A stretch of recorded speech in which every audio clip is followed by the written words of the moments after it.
जब अर्जुन और समीर पीयूष के पैर को देखते हैं तो दोनों गंदा सा मुंह बना लेते हैं और एक साथ कहते हैं, छी कितना गंदा पैर है तेरा, बाल ही बाल है, मोटे कम से कम वैक्स तो करा लिया कर। पीयूष अपने पैर को देखने लगता है और सोचने लगता है, पानी के अंदर बाएं पैर पर जो हाथ का निशान मैंने देखा था वो कहाँ चला गया। यार भाई मैं सच कहता हूँ, मैंने अपनी आंखों से पानी के अंदर वो निशान देखा था। पीयूष ने कहा, मोटे तुझे बिन पिए ही नशा हो गया, रात में पता नहीं तेरा क्या हाल होगा। समीर ने कहा, चल अब चलें, काफी देर हो गई है। अर्जुन ने कहा। वो तीनों अपनी जगह से उठते हैं और तालाब से हवेली की तरफ जाने लगते हैं। रुद्र नहा धोकर तैयार होकर हवेली के बाहर खड़ा था। जैसे ही उसे समीर, पीयूष और अर्जुन आते हुए दिखते हैं वो उनसे पूछता है, कहाँ गए थे तुम तीनों बिना बताए? तुम्हें जरा भी अंदाजा है मेरा क्या हाल हो गया था?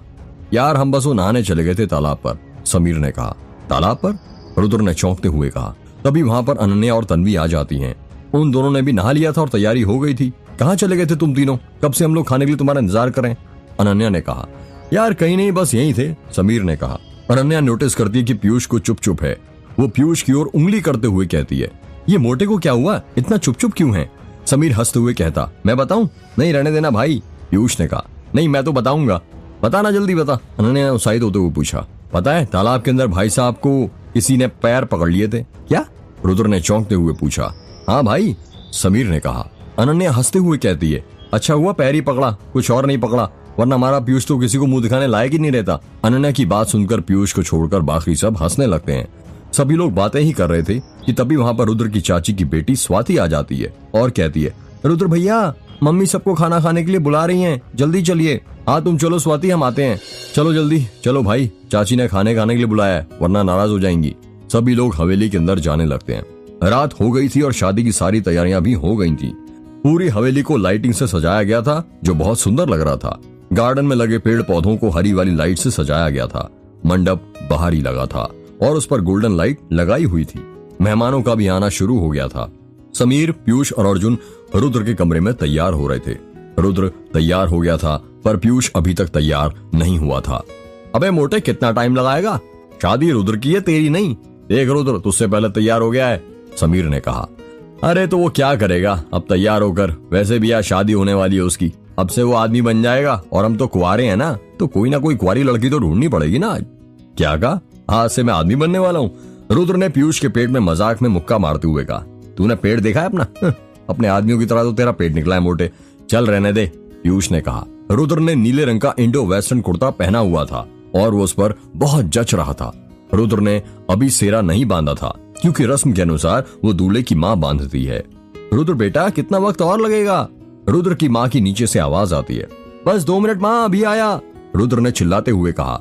सुनो माँ, मुझे नीचे रस्मों के लिए बुला रही हैं, मैं जाता हूँ, तुम लोग आ जाना, ठीक है? रुद्र ने अपने दोस्तों से कहा और वो वहां से जाने लगा। ठीक है, अर्जुन ने कहा। रुद्र जल्दी जल्दी में अपने कमरे से बाहर निकलता है और जैसे ही कमरे से बाहर निकलता है हड़बड़ाहट में तन्वी से जाकर टकरा जाता है। अचानक रुद्र के सामने आ जाने के कारण तन्वी जमीन पर गिरने लगती है। तभी रुद्र तन्वी का हाथ पकड़ लेता है।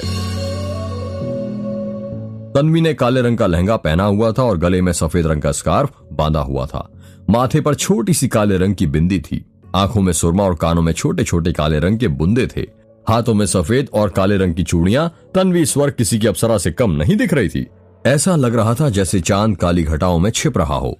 तन्वी ने ठीक वैसा ही मेकअप किया था जब उसने कॉलेज की फ्रेशर्स पार्टी के दिन किया था।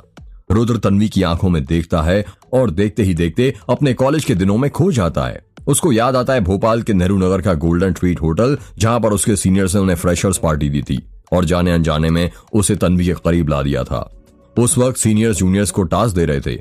सब जूनियर्स को टास्क देकर हो गए थे और अब बस तन्वी और रुद्र बचे थे। सीनियर्स भी हैरान थे कि ऐसा कैसे हो गया, क्योंकि उनके हिसाब से तो आखिर में बस 2 लड़के बचने चाहिए थे। पर फिर उन्हें पता चलता है कि लिस्ट में जो आने वाले थे उसमें एक लड़का नहीं आया था, बल्कि एक लड़की ज्यादा आ गई थी। स्टेज पर रुद्र और तन्वी खड़े थे। स्टेज को दिल के शेप के लाल और सफेद गुब्बारों से सजाया गया था। स्टेज के बगल में ही डीजे वाला था, जो जब किसी का टास्क चल रहा होता तो गाना बजाया जाया करता था। रुद्र ने सफेद रंग का शर्ट और काले रंग की पैंट पहनी हुई थी और गले में ब्लैक पोनी टाई लगाई हुई थी, जो कि पार्टी का ड्रेस कोड था। सभी जूनियर लड़के वही ड्रेस कोड में आए थे। तन्वी ने नीले रंग की बारबी वाली फ्रॉक पहनी हुई थी, क्योंकि सीनियर्स गर्ल्स का यह आदेश था, कोई भी जूनियर लड़की वेस्टर्न या जीन्स टॉप पहनकर नहीं आएगी, सब ट्रेडिशनल में ही आएंगी। क्या नाम है आपका? एक सीनियर लड़की ने प्यार से तन्वी से पूछा। जी तन्वी सर। और तेरा नाम क्या है? उसी सीनियर लड़के ने रुद्र से पूछा। जी सर रुद्र। तो देखा भाई लोग, तुम दोनों का टास्क कुछ इस प्रकार है। तुम दोनों को एक दूसरे को प्रपोज करना है, पर इसमें कुछ बदलाव हैं, और वो ये हैं कि तन्वी जो है वो लड़का बनेगी और रुद्र तुम जो हो तुम्हें लड़की बनना है, उसी सीनियर लड़के ने कहा। सब सीनियर्स ये सुनकर जोर जोर से हंसने लगते हैं। तन्वी और रुद्र घबराने लगते हैं। तन्वी, तुम्हें कोशिश करनी है रुद्र से हाँ बुलवाने की, और रुद्र तुम्हें हाँ नहीं बोलना है, सख्त बनना है, ठीक है? एक सीनियर लड़की ने कहा। जी मैम ठीक है, रुद्र और तन्वी दोनों ने एक साथ कहा। एक सीनियर लड़का रुद्र को एक दुपट्टा ला कर देता है और कहता है, चल अब ओढ़ ले इसे और बचा ले अपनी लाज। रुद्र चुपचाप वो दुपट्टा ओढ़ लेता है, क्योंकि उसे पता था कि सीनियर को मना करने का क्या नतीजा होता है। पूरे 4 साल कॉलेज आपके लिए जेल बन जाती है। ना ही नोटिस मिलते हैं, ना ही किसी सीनियर का सपोर्ट होता है। सुनिए, तन्वी प्यार से रुद्र से बोलती है। रुद्र कुछ जवाब नहीं देता। मैं ना आपसे बहुत प्यार करता हूँ, तन्वी ने कहा। तभी एक सीनियर लड़की कहती है, ओ मैडम, फिल्में नहीं देखती क्या? ऐसे कोई डायरेक्ट प्रपोज करता है क्या? थोड़ा सा प्यार से बोलो, थोड़े रोमांटिक बनो। मम्मी पापा ने क्या गुस्से से पैदा किया था क्या तुम्हें? उस लड़की की बातें सुनकर सब लोग हंसने लगते हैं और तन्वी के हाथ और कपकपाने लगते हैं। मैं ना आपसे बहुत प्यार करता हूँ, क्या आप मुझसे शादी करेंगी? अरे ओ मैडम, तुझे प्रपोज करना बोला था, तू तो सीधे शादी पर ही आ पहुंची। बड़ी जल्दी लगता है तुझे सुहागरात की, उसी सीनियर लड़की ने कहा।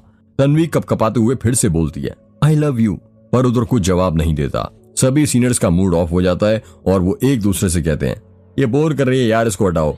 हाँ यार, इससे नहीं हो पाएगा। तभी एक सीनियर लड़का कहता है, रुद्र अब तू वापस से लड़का बन जा, और तन्वी तुम वापस से लड़की बन जाओ। अब रुद्र तुझे प्रपोज करना है तन्वी को, और सुन ले रुद्र, पूरी फीलिंग के साथ होना चाहिए, और मैं एक ही बार कराऊंगा।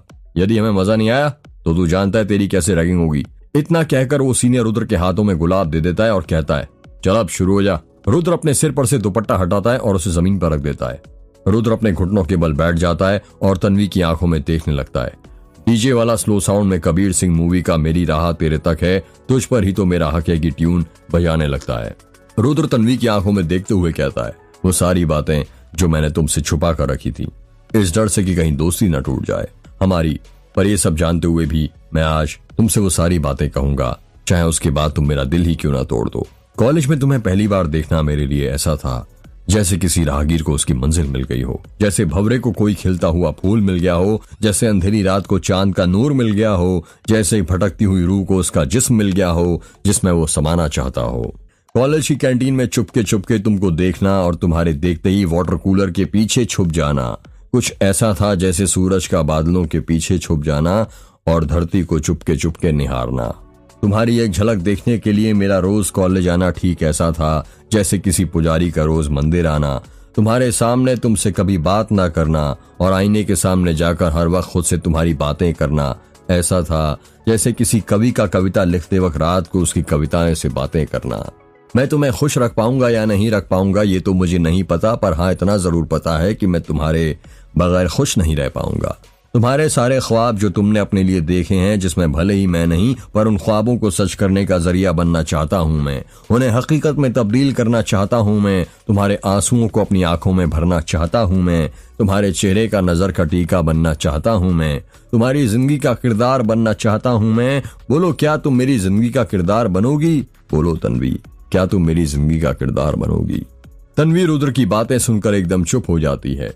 रुद्र की दिल की धड़कनें थम सी जाती हैं और तन्वी की सांसें ऊपर नीचे चलने लगती हैं। गाने की ट्यून बजते बजते अपने आप रुक जाती है, जैसे वो भी तन्वी का जवाब सुनना चाहती हो। वहां पर जितने भी सीनियर जूनियर थे सब चुपचाप थे, सब जानना चाहते थे कि तन्वी रुद्र को क्या जवाब देती है। अनन्या, अर्जुन, पीयूष और समीर सभी की निगाहें तन्वी के ऊपर जमी हुई थी।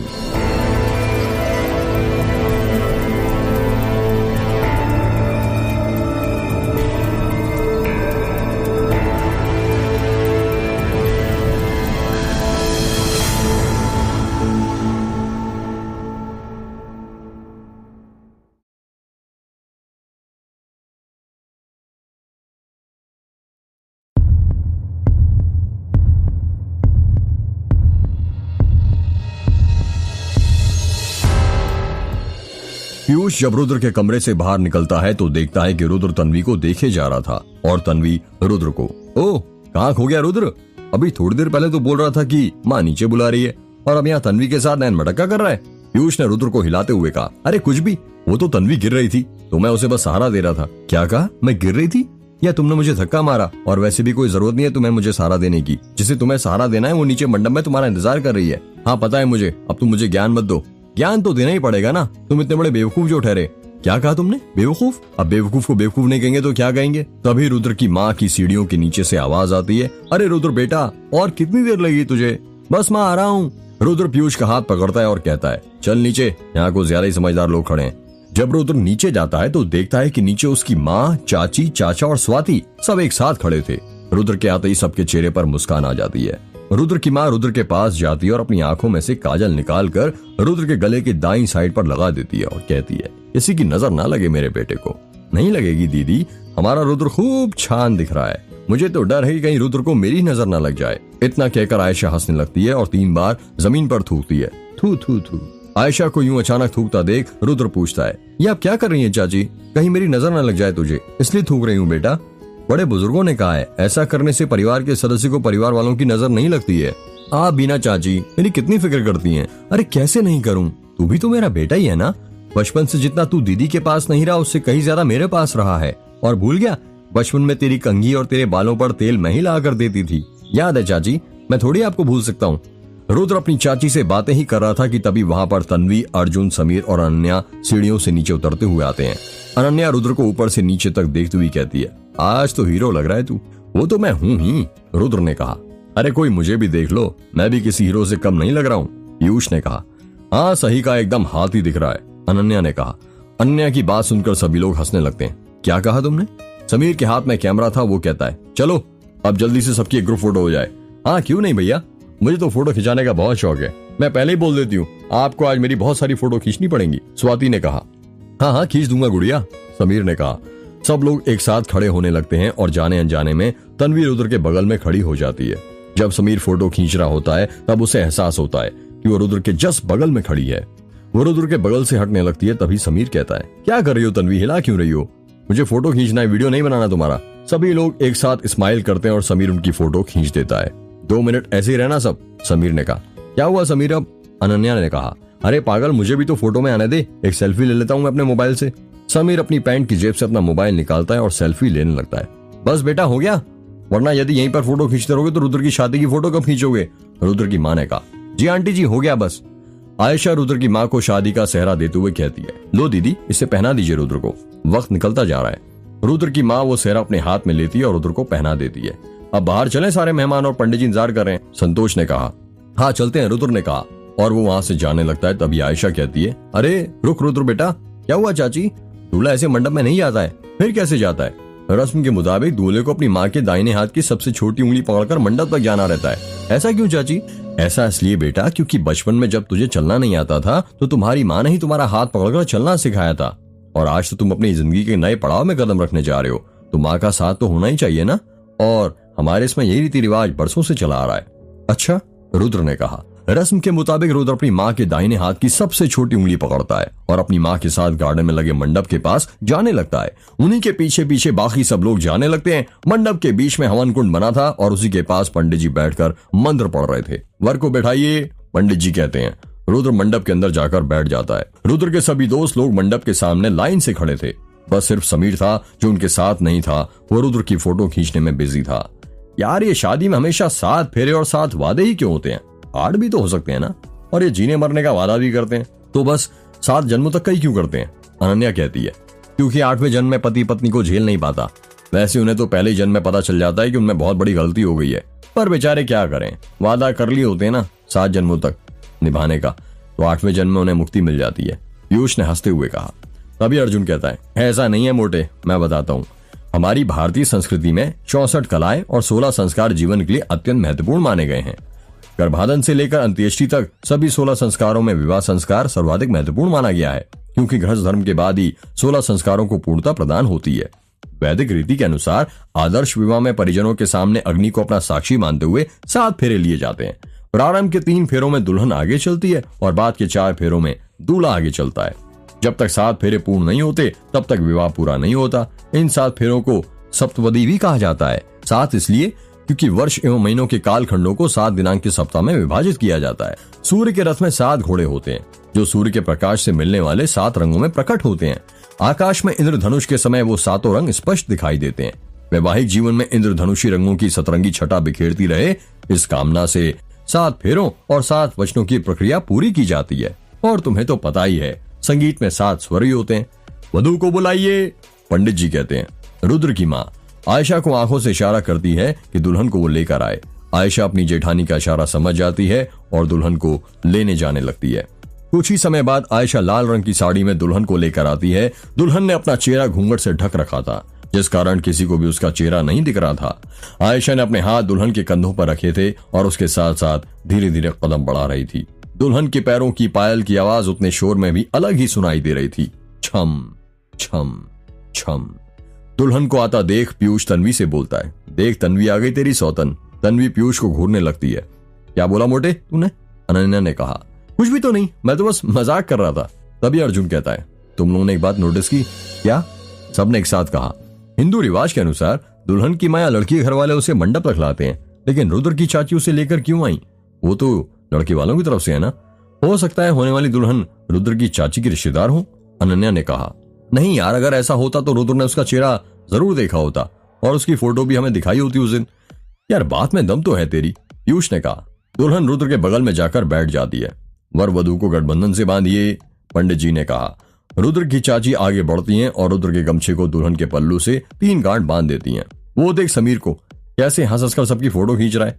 उसकी नजर तो हट ही नहीं रही दुल्हन के ऊपर से। हाँ यार सही कहा, फोटोग्राफर होने का यही फायदा है, पीयूष ने कहा। बहुत बड़ा वाला ठरकी है, कॉलेज की आदत अभी तक गई नहीं इसकी, अनन्या ने कहा। तभी अर्जुन तन्वी को घूरते हुए कहता है, ये क्या तन्वी, तुमने काले कपड़े क्यों पहने हैं? क्यों, क्या हुआ?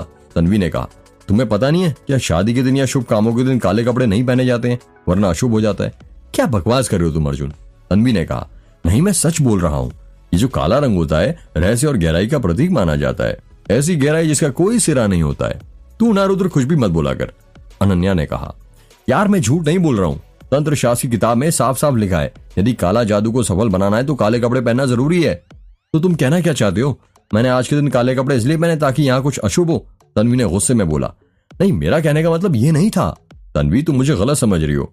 मैं तो बस ये कहना चाहता था कि तुम्हें आज के दिन काले कपड़े नहीं पहनने चाहिए थे। ऐसा कुछ नहीं अर्जुन, मेरे काले कपड़े पहनने से यदि कुछ अशुभ होना होता तो अभी तक हो जाता। तुम तो ऐसे बोल रहे हो जैसे यदि मैं चाहूंगी तो रुद्र की दुल्हन भी अभी गायब हो जाए, और वो हो जाएगी। तन्वी ने जैसे ये शब्द बोले, मंडप की लाइट धीरे धीरे बंद चालू होने लगती है। सब लोग कहने लगते हैं ये क्या हो रहा है। तभी अचानक लाइट चली जाती है। अरे ये लाइट को क्या हो गया? आयशा ने कहा। राम काका जरा देखना लाइट कैसे चली गई, संतोष ने कहा। जी छोटे मालिक, अभी देखता हूँ, राम काका ने कहा। यार ये लाइट ऐसे अचानक कैसे चली गई, पीयूष ने कहा। पता नहीं यार, अनन्या ने कहा। तभी लाइट आ जाती है और सबको रुद्र की माँ की चीख सुनाई देती है। हे भगवान! रुद्र के सभी दोस्त मंडप के पास भाग कर जाते हैं और देखते हैं कि क्या हुआ है। और जब उन्होंने मंडप की ओर देखा तो उनकी आंखें खुली की खुली रह जाती हैं। दुल्हन मंडप के अंदर नहीं थी, वो कहीं गायब हो जाती है। जिस गठबंधन से उसके आंचल को रुद्र के गमछे के साथ बांधा गया था वो खुला हुआ था। सभी मेहमान में हलचल मच जाती है और वो एक दूसरे से कहने लगते हैं, अरे दुल्हन कहाँ चली गई? दुल्हन कहाँ गायब हुई अचानक?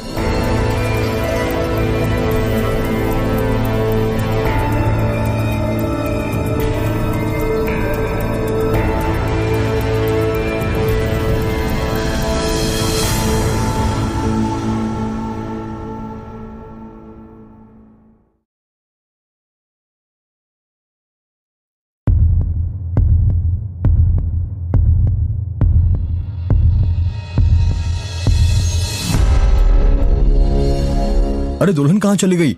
मंडप में उपस्थित एक मेहमान ने हैरानी के साथ कहा। ऐसे अचानक कहाँ जा सकती है दुल्हन? दूसरे मेहमान ने कहा। रुद्र अपनी जगह से उठता है और दुल्हन को ढूंढने लग जाता है। सभी लोग दुल्हन को ढूंढने लग जाते हैं। अर्जुन और समीर हवेली के अंदर दुल्हन को ढूंढने लगते हैं और बाकी सब गार्डन में ही दुल्हन को ढूंढ रहे थे। समीर मिली क्या? अर्जुन ने कहा। नहीं भाई नहीं मिली, अचानक लाइट जाती कहाँ गायब हो गई? लाइट जाने से पहले तो सब कुछ ठीक था ना। हाँ यार पता नहीं, मुझे तो ये गाँव ही बहुत विचित्र लगता है। हाँ यार, बहुत देर ढूंढने के बाद भी दुल्हन किसी को कहीं नहीं मिलती है। किसी के भी समझ में नहीं आ रहा था ऐसे अचानक बीच मंडप से दुल्हन कहाँ गायब हो सकती है। रुद्र की माँ और चाची मंडप के अंदर खड़े थे। तभी रुद्र की माँ अपना हाथ अपने सिर पर रखती है जैसे उसको चक्कर आ रहे हों। वो धीमी धीमी आवाज में रुद्र बोलते हुए बेहोश हो जाती है। अपनी जेठानी को बेहोश होते हुए देख आयशा की चीख निकल जाती है और वो चिल्लाकर कहती है, दीदी! जब रुद्र देखता है तो उसकी माँ बेहोश होकर गिर गई है। वो भागते हुए अपनी माँ के पास जाता है और कहता है, उठो माँ, ये आपको क्या हो गया आपको। सभी लोग रुद्र की माँ को घेर लेते हैं, जिससे गर्मी होने लगती है। समीर और अर्जुन सभी को वहां से हटाने लगते हैं और कहते हैं, आप लोग जरा साइड हो जाइए और हवा न दीजिए। कोई डॉक्टर को फोन करो, आयशा ने कहा। रुद्र के चाचा अपनी जेब से मोबाइल निकालते हैं और डॉक्टर को कॉल करते हैं। हेलो, आस्था हॉस्पिटल, आप जल्दी से किसी डॉक्टर को भेज दिए। रुद्र अपनी माँ को उठाता है और हवेली के अंदर ले जाता है। रुद्र की माँ बिस्तर पर लेटी हुई थी और अभी तक बेहोश थी। घर के बाकी सब लोग भी उसी कमरे में थे। पता नहीं किसकी नजर लगी है मेरे घर को, आयशा ने रोते हुए कहा। आप फिक्र मत कीजिए, जल्दी सब ठीक हो जाएगा, तन्वी ने कहा। सारे मेहमान पता नहीं क्या सोच रहे होंगे, कितनी बदनामी होगी अब हमारी पूरे समाज में। आप फिक्र मत कीजिए, भगवान सब जल्दी सब ठीक कर देंगे, अर्जुन ने कहा। रुद्र कुछ नहीं बोल रहा था, वो बस अपनी माँ के पास चुपचाप बैठा हुआ था और उनके माथे पर बार बार हाथ फेर रहा था। रुद्र के चाचा और राम काका सब मेहमानों के साथ मंडप में खड़े थे। रुद्र के चाचा के समझ में नहीं आ रहा था कि वो सब मेहमानों से क्या बोलें, उनको क्या जवाब दें कि दुल्हन कहाँ गायब हो गई। बहुत सोचने के बाद अपने दिल पर पत्थर रखते हुए वो बोलते हैं, आप सभी यहाँ पधारे उसका बहुत बहुत शुक्रिया। किसी कारणवश ये शादी नहीं हो सकती, मैं माफी चाहूंगा आप सभी लोगों से। मेरी आपसे विनती है कि आप सभी सुबह से भूखे होंगे तो खाना खाकर अवश्य जाइएगा। इतना कहकर संतोष हवेली के अंदर जाने लगता है। करीब आधे घंटे बाद राम काका एक डॉक्टर महिला को लेकर हवेली के अंदर आते हैं, जिसकी उम्र करीब 30 वर्ष होगी, जिसकी हाइट 5 फुट 5 इंच, रंग गोरा और थोड़ी सी हेल्दी। घर के सारे लोग नीचे हॉल में बैठे हुए थे, बस रुद्र और आयशा ही लता के रूम में बैठे थे। राम काका डॉक्टर को लेकर ऊपर वाले कमरे में जाते हैं। डॉक्टर को देखकर रुद्र अपनी जगह से उठ जाता है और डॉक्टर के पास जाकर कहता है, अच्छा हुआ डॉक्टर जो आप आ गई। देखिए ना मेरी माँ को क्या हुआ है, इतनी देर हो गई, उन्हें होश नहीं आया। देखिए मैं उनका चेकअप करती हूँ, जब तक आप दोनों प्लीज इस कमरे से थोड़ी देर के लिए बाहर चले जाइए। रुद्र और आयशा कमरे से बाहर चले जाते हैं और सबके साथ नीचे हॉल में आकर बैठ जाते हैं। कुछ ही देर बाद डॉक्टर बाहर आती है। रुद्र भागते हुए उनके पास जाता है और पूछता है, अब कैसी है मेरी माँ की तबीयत। देखिए घबराने वाली कोई बात नहीं है, बस उन्हें थोड़ी कमजोरी थी, मैंने उन्हें इंजेक्शन लगा दिया है, कल सुबह तक उन्हें होश आ जाएगा। अब उन्हें कुछ आराम करने की जरूरत है और हाँ मैं कुछ दवाइयां लिख देती हूँ, आप कल सुबह उसे ले आइएगा। जी डॉक्टर। डॉक्टर अपने बैग में से एक पेन और कागज निकालती है और सोफे पर जाकर बैठ जाती है और उस कागज में दवाइयों के नाम लिखने लगती है। जब से डॉक्टर नीचे आई थी अर्जुन उन्हीं को घूरे जा रहा था। ये लीजिए, मैंने 3 दिन की दवाइयां लिख दी है, डॉक्टर ने रुद्र को पर्चा देते हुए कहा। जी डॉक्टर। डॉक्टर वहां से जाने लगती है, तभी अर्जुन उस डॉक्टर के पास जाता है और पूछता है, जी आपका नाम। जी मेरा नाम डॉक्टर माधवी शर्मा है। माधवी शर्मा। अर्जुन ने नाम दोहराते हुए कहा, क्यों क्या हुआ आपको, मेरा नाम पसंद नहीं आया क्या। डॉक्टर माधवी ने हंसते हुए कहा, जी नहीं ऐसी कोई बात नहीं है, आपका नाम बहुत अच्छा है, पर मुझे ऐसा क्यों लग रहा है कि जैसे मैंने आपको कहीं देखा है। जी माफ कीजिएगा पर मैंने तो कहीं नहीं देखा। अर्जुन अपने दिमाग पर जोर देता और कहता है, आप इंदौर से हैं क्या। हाँ आपको कैसे पता। अपोलो हॉस्पिटल से। हाँ पर आपको कैसे पता, मैंने आपको वहीं देखा था शायद। फिर यहाँ बलमा टोला में कैसे। यहाँ पर हमारा मेडिकल कैंप लगा हुआ है, पास ही के गांव दास गांव में हम हर गांव में कैंप लगा रहे हैं। अच्छा पर मैंने इससे पहले आपको कहीं देखा है, अर्जुन ने कुछ सोचते हुए कहा। मुझे तो कुछ याद नहीं। अच्छा अब मैं चलती हूँ, जब जरूरत पड़े तो बुला लीजिएगा। जी शुक्रिया आपका, अर्जुन ने कहा। अरे इसमें शुक्रिया की क्या बात है, ये तो फर्ज है मेरा। रात के 10 बज रहे थे। रुद्र अपनी माँ के पास बैठा हुआ था जो इस वक्त आराम कर रही थी और बाकी सब नीचे हॉल में बैठे हुए थे। तभी तन्वी देखती है कि स्वाति अपने पेट को जोर से दबा रही थी, जैसे उसके पेट में दर्द हो रहा हो। क्या हुआ स्वाति बेटा। कुछ तो नहीं दीदी, घबराओ नहीं बेटा, बताओ। वो मेरे पेट में दर्द हो रहा है। वो तो होगा ही ना, यदि खाना नहीं खाओगी तो। चलो तुम हाथ धो लो, मैं तुम्हारे लिए खाना निकाल कर देती हूँ। नहीं दीदी मुझे नहीं खाना। देखो ऐसे मना नहीं करते, मुझे पता है तुम क्यों नहीं खा रही हो, इसलिए ना क्योंकि आंटी जी की तबीयत खराब है। पर यदि हम लोग खाना नहीं खाएंगे और अपनी तबीयत खराब कर लेंगे तो उनका ख्याल कौन रखेगा। तन्वी की बात सुनकर अनन्या ने कहा, तन्वी सही बोल रही है, हम सभी को भी अपना ख्याल रखना चाहिए और खाना खा लेना चाहिए। हाँ तन्वी ठीक बोल रही है, संतोष ने कहा। सभी लोग खाना खाने साथ साथ डाइनिंग टेबल पर बैठ जाते हैं। तन्वी और अनन्या सबके लिए खाना निकाल रही थी। जब तन्वी रसोई घर से खाना लेकर आई तो उसने देखा सभी लोग डाइनिंग टेबल पर बैठे थे, सिवाय रुद्र को छोड़कर वो वहां पर नहीं था। तन्वी रुद्र की चाची से पूछती है, रुद्र नहीं आया क्या। वो नहीं आएगा, बचपन से वो ऐसा ही है, माँ के बगैर कुछ अच्छा नहीं लगता उसे। बचपन में जब वो 10 साल का था तो उसके पापा की अचानक मौत हो गई और उसी दिन उसके दादा को लकवा हो गया। इस सदमे से बहुत देर से उभर पाया था वो। अब उसे डर लगा रहता है कि कहीं वो अपनी माँ को भी ना खो दे, इसलिए उनकी हर एक इच्छा पूरी करता है। हमारा रुद्र माँ का कहना कभी नहीं टालता। सही कहा आपने, जितना प्यार रुद्र अपनी माँ से करता है वो उतना प्यार किसी से नहीं कर सकता है, तन्वी ने कहा। सभी लोग अपने कमरे में सोने चले जाते हैं। रात के करीब 12 बज रहे थे, तभी तन्वी की नींद खुलती है और वो अनन्या को उठाती है। अनन्या उठो, क्या हुआ तन्वी, इतनी रात को क्यों उठा रही हो? एक काम करेगी इतनी रात को? हाँ प्लीज, ये काम तुम ही कर सकती हो। बोलो, मेरे साथ नीचे चलो। अभी इतनी रात को? हाँ चलो ना। बात क्या है जरा ये तो बताओ पहले। तुम नीचे चलो, मैं सब बताती हूँ। अनन्या तन्वी के साथ रसोई घर में जाती है। तन्वी एक प्लेट में थोड़ा सा चावल, दाल और कुछ रोटियां निकाल देती है और अनन्या से कहती है, ये थाली मैंने रुद्र के लिए बनाई है, क्या तुम उसे ले जाकर दे दोगी? तुम क्यों नहीं दे देती? अनन्या, अगर मैं देने गई तो रुद्र को लगेगा कि मैं अभी उससे प्यार करती हूँ और मैं नहीं चाहती कि उसको ये लगे, क्योंकि हमारा रिश्ता बहुत क्रिटिकल स्टेज पर है और एक बार जो आईना टूट जाए उसमें दोबारा चेहरा नहीं दिखता, वो सिर्फ कांच का एक टुकड़ा होता है। चाहे हम कितना भी कोशिश कर लें उस कांच के टुकड़े को जोड़ने की, वो हमें सिर्फ जख्म ही देता है। तुम तो मुझे समझ सकती हो ना, कॉलेज में हॉस्टल में हमेशा एक तुम ही थी जिसने मेरा साथ दिया है। हाँ तन्वी, मैं समझ सकती हूँ, पर तुम्हें तो पता है ना, रुद्र की चाची भी उसे खाना देने के लिए गई थी पर उसने नहीं खाया। वो बहुत जिद्दी है, मेरे हाथों से भी नहीं खाएगा। वो खाएगा, बस तुम उससे इतना कहना, जली हुई रोटी और जले हुए दिल हमेशा जले नहीं होते। क्या क्या ये सब क्या? कुछ मत करो, ये थाली लो और रुद्र को देकर आओ चुपचाप। जाओ जल्दी अब। अनन्या वो थाली उठाती है और रुद्र के पास जाने लगती है। जब अनन्या रुद्र के पास पहुंची तो उसने देखा कि रुद्र अभी भी जाग रहा था और अपनी माँ के पास बैठा हुआ था।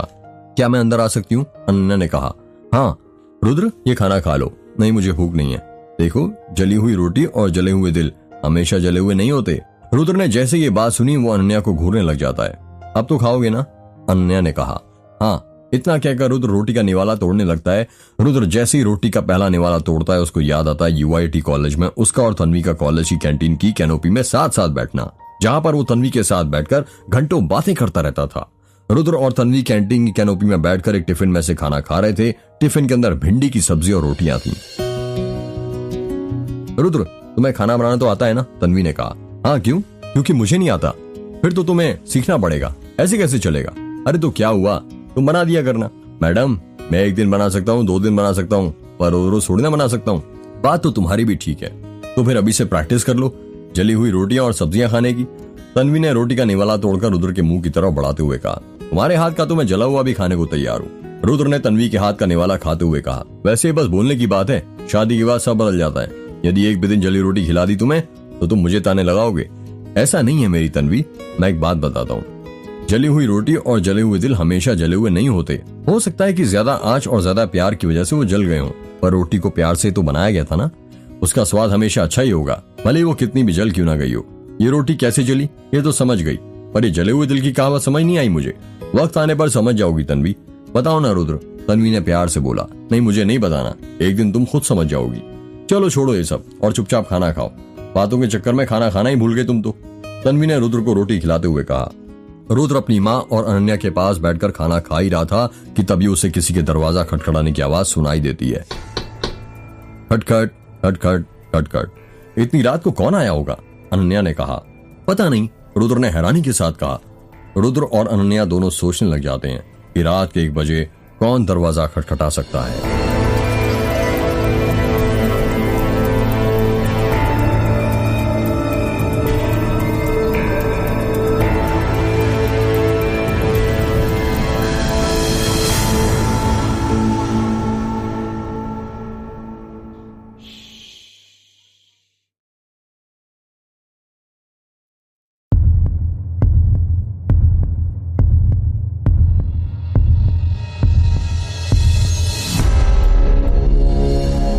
रुद्र और अनन्या नीचे जाने लगते हैं। कोई दरवाजा इतने जोर जोर से खटखटाया जा रहा था कि घर में सभी लोगों की नींद खुल गई थी।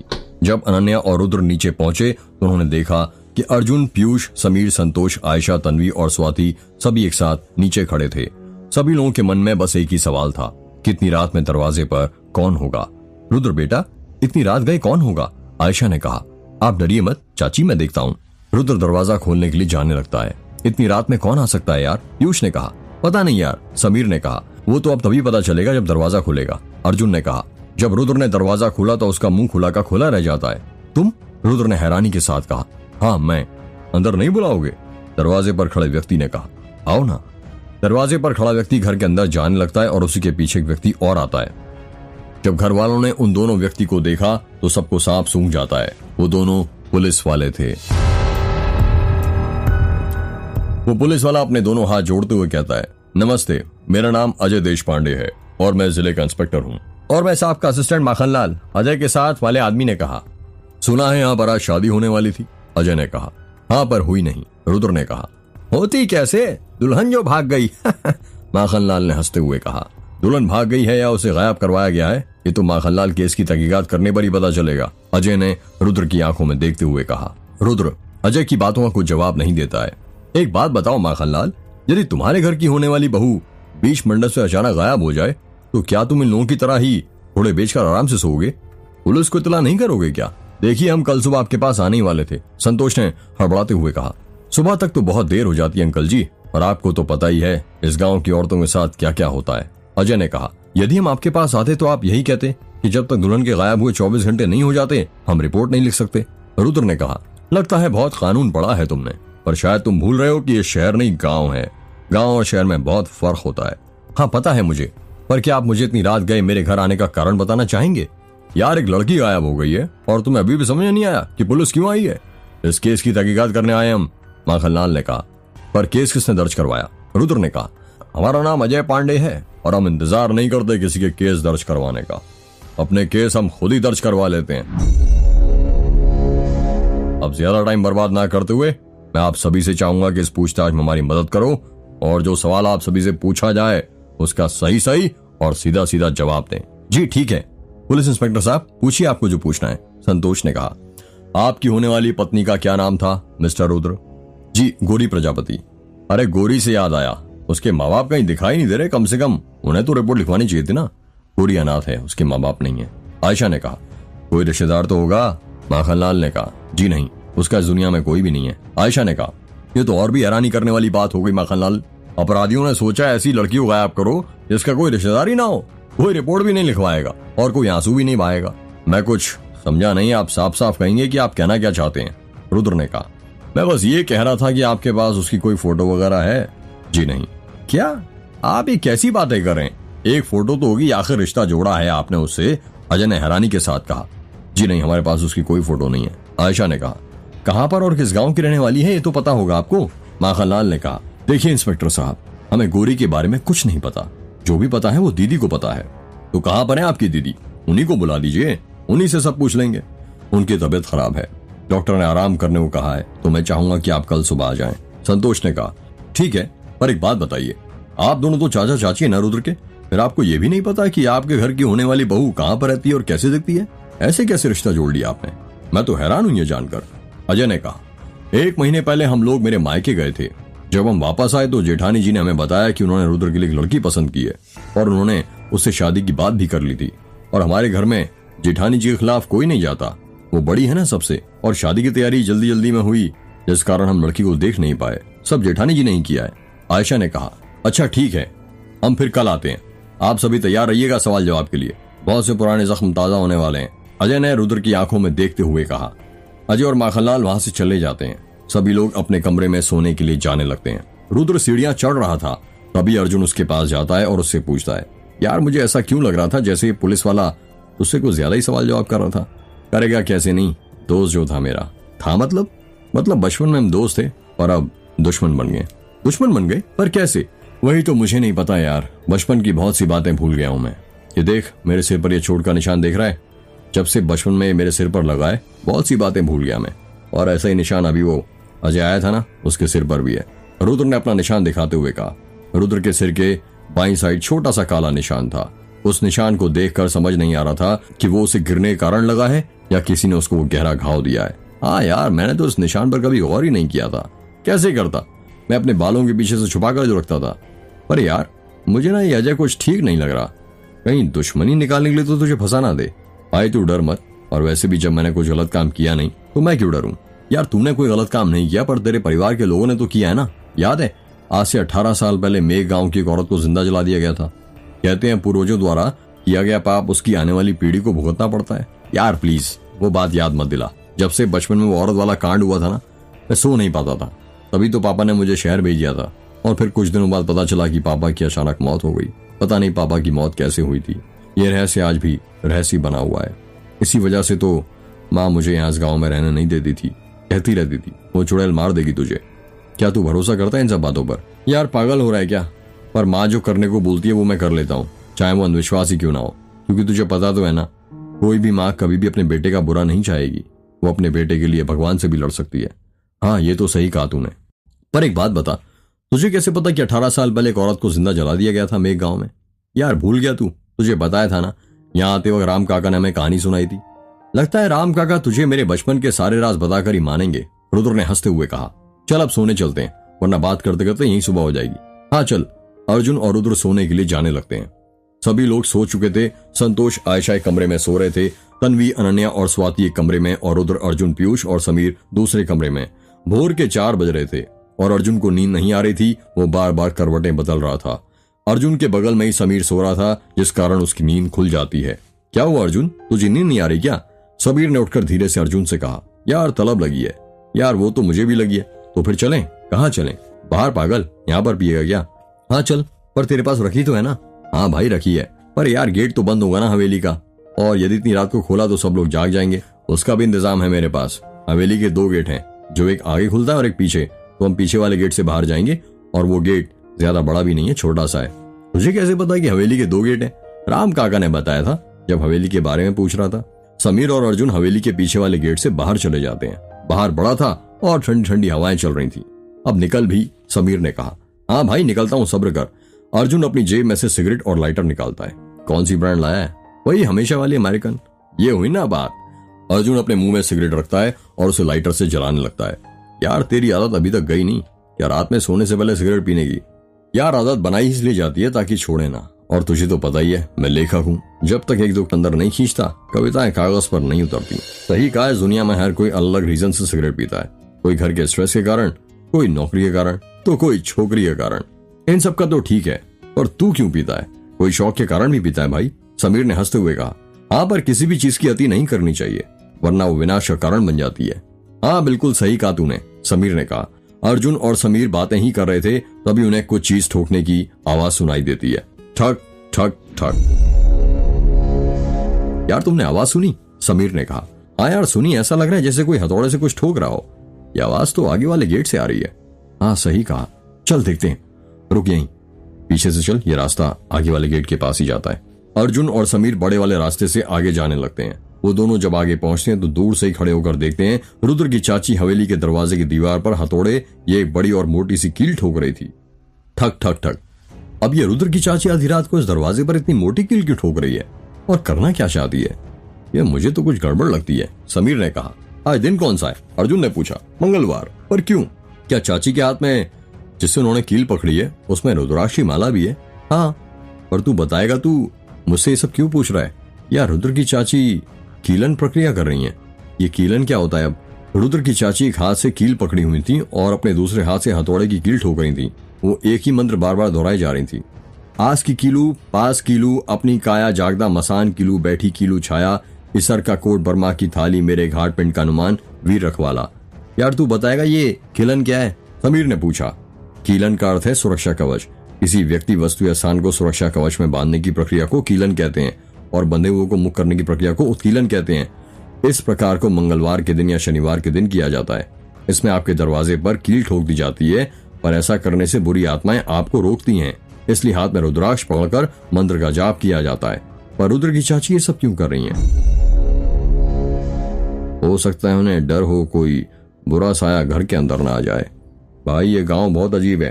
पहले दुल्हन का यूं अचानक गायब होना, और अब ये चाची का भोर में दीवार पर कील ठोकना। ये सब तो बस शुरुआत है समीर, आगे पता नहीं क्या क्या देखने को मिलेगा, और मुझे तो लगता है अभी कहानी की शुरुआत भी नहीं हुई है।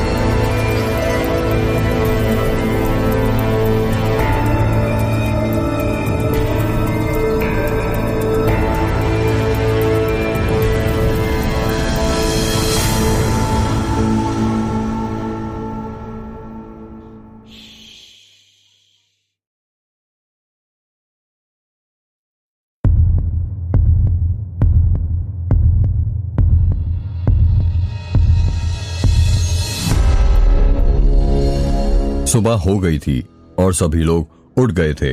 रुद्र हाथ मुंह धोकर अपनी माँ के कमरे में जाता है और देखता है कि उसकी माँ को होश आ गया था। माँ आपको होश आ गया? रुद्र ने कहा। हाँ बेटा आ गया। रुद्र अपनी माँ के पास जाता है और उनके सिर पर प्यार से हाथ फेरने लग जाता है और कहता है, आपको नहीं पता माँ, हमारी तो जान ही निकल गई थी। आप क्यों लेती हो इतना टेंशन? बेटा टेंशन लेने वाली बात तो है ही ना। ऐसे बीच मंडप से अगर दुल्हन गायब हो जाए तो तुम मुझसे नाराज तो नहीं है ना? माँ मैं आपसे क्यों नाराज होऊंगा? आखिर तेरे लिए आखिर दुल्हन तो मैंने ही देखी थी ना। हाँ पर इसमें आपका तो कोई दोष नहीं है। यदि वो कहीं गायब हो गई या चली गई तो तू फिक्र मत कर, देखना उससे भी अच्छी लड़की लाऊंगी तेरे लिए। रुद्र की माँ ने जैसे ये बात कही वहां पर तन्वी चाय की ट्रे लेकर आ जाती है और दरवाजे पर खड़ी होकर कहती है, क्या मैं अंदर आ सकती हूँ? अरे तन्वी बेटा तुम आओ ना। रुद्र की माँ ने तन्वी को देखकर कहा, मैं आपके लिए चाय लेकर आई थी, ये लीजिए। तन्वी ने चाय की ट्रे आगे बढ़ाते हुए कहा। रुद्र की माँ और रुद्र चाय की ट्रे में से चाय के कप उठाने लगते हैं। ट्रे में एक बड़ा और एक छोटा चाय का कप था। अरे ये क्या, तुम रुद्र के लिए बड़े कप में चाय लेकर आई हो? तुम्हें कैसे पता कि रुद्र छोटे कप में चाय नहीं पीता है? रुद्र की माँ ने छोटा वाला चाय का कप उठाते हुए कहा, वो चाय बनाई है ना मैंने, पर छानी चाची ने, उन्होंने बताया कि रुद्र बड़े कप में चाय पीता है। तन्वी ने हगलाते हुए कहा। अच्छा, रुद्र की माँ ने चाय का घूंट पीते हुए कहा। जैसे ही उन्होंने चाय पी वो कहने लगी, अरे इसका स्वाद तो बिल्कुल वैसा ही है जैसा रुद्र जब चाय बनाता है तब आता है। तन्वी जैसे ये बात सुनती है वो घबरा जाती है और कहती है, चाची ने मुझे नीचे बुलाया था, मैं जाती हूँ। तन्वी वहां से जाने लगती है। रुद्र चाय पीने लगता है। रुद्र जैसे ही चाय का पहला घूंट पीता है उसको याद आता है भोपाल की मिनाल कॉलोनी का रूम नंबर 205, जहां पर वो समीर, पीयूष और अर्जुन एक साथ किराए में रहते थे। उनको याद आता है जब तन्वी उसके रूम पर पढ़ाई करने आया करती थी। तन्वी और रुद्र जमीन पर चटाई बिछाकर पढ़ाई कर रहे थे। रुद्र बोर्ड पर ड्राफ्ट सेट कर रहा था। रुद्र ये पॉइंट क्या होता है? तन्वी ने कहा। जैसे तुम्हारे माथे की छोटी सी बिंदी है वैसे ही पॉइंट होता है। मतलब जो जरूरी नहीं है, पर यदि कहीं पर लग जाए तो उसका महत्व बढ़ा देता है। जिस तरह बिंदी तुम्हारे चेहरे की सुंदरता बढ़ा देती है। इंग्लिश में बोले तो point is which has no dimension और नेग्लिजिबल लेंथ। अच्छा, front view is also known as elevation top view, is also known as plane side view, is also known as end view. Rudra Tanvi को engineering drawing के बारे में समझाया जा रहा था और तन्वी अपने हाथ में रोलर स्केल ले बार बार रोलर को हाथ से घुमाई जा रही थी। तन्वी को देखकर रुद्र समझ जाता है कि तन्वी का पढ़ने में मन नहीं लग रहा है और वो उससे पूछता है, क्या हुआ तन्वी, समझ में नहीं आ रहा क्या? नहीं रुद्र, समझ में तो आ रहा है, पर तन्वी बोलते बोलते रुक जाती है। पर क्या, ऐसी उबासी क्यों ले रही हो? रुद्र वो मुझे चाय पीनी है। अभी दोपहर के 3 बजे? हाँ अभी। तुम्हें पता नहीं है क्या चाय पीने से नींद चली जाती है? और आप जो काम करते हुए फुल कंसंट्रेशन के साथ करते हो, मुझे तो लगता है कि चाय को नेशनल एनर्जी ड्रिंक घोषित कर देना चाहिए। नेशनल एनर्जी ड्रिंक घोषित बाद में कर लेना, पहले पढ़ लो, कल ईडी का मीट सेम है। हाँ पता है मुझे, पर चाय पिए बिना मेरा बिल्कुल भी दिमाग नहीं चलेगा। ठीक है फिर ऐसा करो, किचन में सब सामान रखा हुआ है, जाओ और बना लो चाय। रुद्र, मैंने तुम्हें बताया था ना मुझे खाना बनाना नहीं आता और चाय बनानी भी नहीं आती। मेरे रूम पर सब अनन्या ही बनाती है। यार तन्वी ऐसे कैसे चलेगा, तुम्हें चाय बनाना भी नहीं आती, ये तो नेसेसरी है ना, छोटे से बच्चे को भी आती होगी। रुद्र तुम ही बना दो ना प्लीज, और इसी बहाने मैं सीख भी जाऊंगी। तन्वी ने प्यार से बोला। ठीक है, पर पहली और आखिरी बार अच्छे से देख भी लेना और सीख भी लेना कि चाय कैसे बनाते हैं, ठीक है? रुद्र तन्वी को अपने किचन में ले जाता है। देखो अभी मैं तुम्हें दोनों के हिसाब से चाय बनाना सिखाता हूँ। सबसे पहले 2 कप दूध नापकर चाय के हत्थे में डाल दो, बस थोड़ा सा ही पानी डालो, जिससे जब चाय पके तो पानी की भाप बने, दूध की नहीं। उसके बाद 4 चम्मच शक्कर डालना, और देखो चाय पत्ती कभी भी चम्मच से नापकर मत डालना, उसे हमेशा अपने हाथों से डालना और उसकी खुशबू को महसूस करना। जब तुम्हें लगे कितनी मुट्ठी चाय पत्ती 2 कप के लिए ठीक है तो तुम्हारे हाथ अपने आप रुक जाएंगे।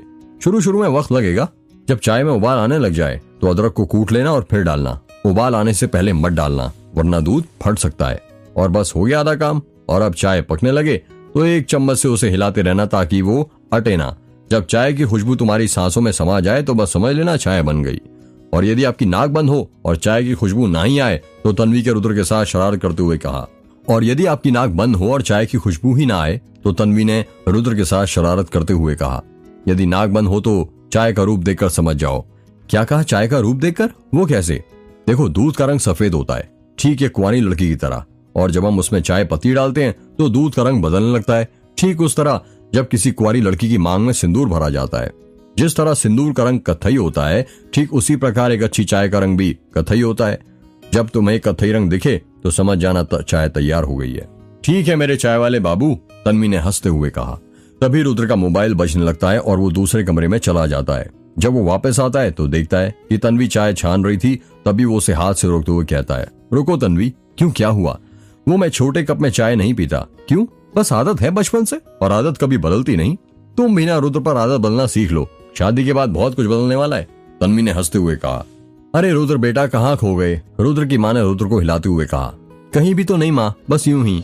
रुद्र और उसकी माँ चाय ही पी रहे थे, तभी वहां पर राम काका आ जाते हैं और कहते हैं, बड़ी मालकिन, वो पुलिस इंस्पेक्टर साहब आए हैं और वो आपको नीचे बुला रहे हैं। उनसे कहो कि वो इंतजार करें, हम बस अभी आते हैं। अजय और माखनलाल घर के सभी लोगों के साथ नीचे हॉल में रुद्र और उसकी माँ का इंतजार कर रहे थे। तभी सीढ़ियों से रुद्र और उसकी माँ नीचे आते हैं। जैसे ही रुद्र की माँ नीचे आती है, अजय उनके पास जाता है और उनके पैर पड़ते हुए कहता है, कैसी आंटी जी आप? ठीक हूँ बेटा, तुम कैसी हो? मैं भी ठीक हूँ। मैं माफी चाहूंगा, आपकी तबीयत खराब है और इस हालत में मैं आपसे सवाल जवाब करने आ गया। अरे बेटा, इसमें माफी मांगने की क्या जरूरत है? आखिर तुम अपना फर्ज ही तो निभा रहे हो। पूछो, क्या पूछना है तुम्हें? मैं जानना चाहता हूँ कि आपको गोरी कैसे मिली और कैसे आपने रुद्र की शादी उससे तय कर दी। हर एक छोटी से छोटी बात जो आपको उसके बारे में याद हो। आज से 1 महीने पहले की बात है। आयशा और संतोष आयशा के मायके गए थे और रुद्र बैंगलोर में अपनी जॉब पर था। मैं राम काका के साथ मेघनाथ मंदिर गई थी। जब मैं वापस आ रही थी तो हमारी कार अचानक बीच रास्ते में पंचर हो गई। राम काका मैकेनिक को लेने चले गए और मैं उनके वापस आने का इंतजार करने लगी। इंतजार करते करते काफी वक्त हो गया था, पर राम काका बहुत देर से नहीं आए थे। गर्मी बहुत थी, इस वजह से मुझे प्यास लगने लगी। मैं कार के अंदर से निकली और बाहर पानी ढूंढने लगी। बहुत दूर चलने के बाद भी मुझे कहीं पानी नहीं मिला। मेरा गला सूखे जा रहा था। तेज धूप में चलते चलते पता नहीं कब मैं गिर गई और बेहोश हो गई। जब मैंने आंखें खोली तो देखा कि मैं एक छोटी सी झोपड़ी में एक खटिया के ऊपर लेटी हुई थी। मैं उठी और मैंने आवाज दी, मैं कहां पर हूं, कोई है? तभी एक लड़की मेरे पास आई और कहने लगी, अरे माँ जी, आप उठ गई? उस लड़की की कोयल की तरह मीठी आवाज थी। हाँ बेटी, पर मैं कहाँ हूँ? ये पहाड़ी वाली झोपड़ी है। जब मैं गोंदिया से वापस आ रही थी तो आते वक्त रास्ते में मैंने आपको बेहोश देखा तो आपको यहाँ ले आई। शुक्रिया बेटी, मेरी जान बचाने के लिए, वरना पता नहीं मेरा क्या होता। अरे इसमें शुक्रिया की क्या बात हुई माँ जी? आखिर एक इंसान ही तो दूसरे इंसान के काम आता है ना। वैसे तुम्हारा नाम क्या है और यहाँ पर तुम अकेली रहती हो क्या? कोई दिख नहीं रहा। मेरा नाम गौरी है और 1 साल हो गया मेरे पिता को गुजरे हुए। जब से वो मुझे छोड़कर गए हैं मैं यहाँ अकेले ही रहती हूँ। अच्छा, फिर तुम्हारा गुजारा कैसे होता है? बापू खिलौने बनाते थे और उन्होंने मुझे भी सिखाया था। बस वही बनाकर गोंदिया शहर में बेच देती हूँ। देखिए कैसी दिख रही है, गौरी ने गुड़िया देते हुए कहा। अरे वाह, ये तो बहुत अच्छी लग रही है, बिल्कुल तुम्हारी तरह सुंदर। अच्छा, अब मैं चलती हूँ, शाम होने वाली है। ठीक है माँ जी, मैं आपको आपकी कार तक छोड़ देती हूँ। ठीक है, ये कुछ पैसे हैं, इसे रख लो, तुम्हारे काम आएंगे। नहीं नहीं माँ जी, मैं ये नहीं ले सकती। क्यों? बस नहीं ले सकती माँ जी, मैं किसी का एहसान नहीं लेती। गरीब हूँ पर खुद कमाती हूँ, खुद खाती हूँ, किसी के सामने कभी हाथ नहीं फैलाती हूँ। अरे पागल, ये भीख में दिए हुए पैसे थोड़ी हैं। एक काम कर, तू ये तेरी गुड़िया मुझे दे दे और इसके बदले तू ये पैसे मुझसे ले ले। अब तो ठीक है ना? रुद्र की माँ ने गुड़िया अपने हाथ में और पैसे गौरी के हाथ में देते हुए कहा। फिर ठीक है माँ जी, गौरी ने हंसते हुए कहा। जब मैं उस गुड़िया को अपने घर लेकर आई तो पता नहीं क्या जादू था उसमें। ऐसा लगता था जैसे वो मुझे अपनी ओर खींच रही हो। पूरी गौरी की तरह दिखती थी मुझे वो, और रह रहकर उसकी याद दिलाती थी। गौरी की हंसी, उसकी आवाज मेरे मन में बस गई थी। और फिर एक दिन जब मैं फिर मेघनाथ मंदिर गई तो फिर मुझे वो रास्ते में मिली। इस तरह मैं उसे अच्छे से जानने पहचानने लग गई। उसके घर जाने लगी, उससे बात करने लगी। मुझे अच्छा लगता था उससे बातें करना और उसके साथ बैठना। खाना भी वो बहुत अच्छा बनाती थी। मुझे रुद्र के लिए एक ऐसी ही लड़की चाहिए थी। जब मैंने उससे पूछा, क्या तुम मेरे घर की बहू बनोगी? पहले तो उसने मना कर दिया, पर जब मैंने उससे विनती की और बहुत समझाया तो वो मान गई। मैंने कहा, तुम शादी के खर्च की फिक्र मत करना, सब मैं उठा लूंगी, बस तुम मेरे घर की दुल्हन बन जाओ। वो भी बहुत खुश थी, पर पता नहीं वो शादी वाले दिन अचानक कैसे गायब हो गई। ये बात मेरी भी समझ में नहीं आ रही।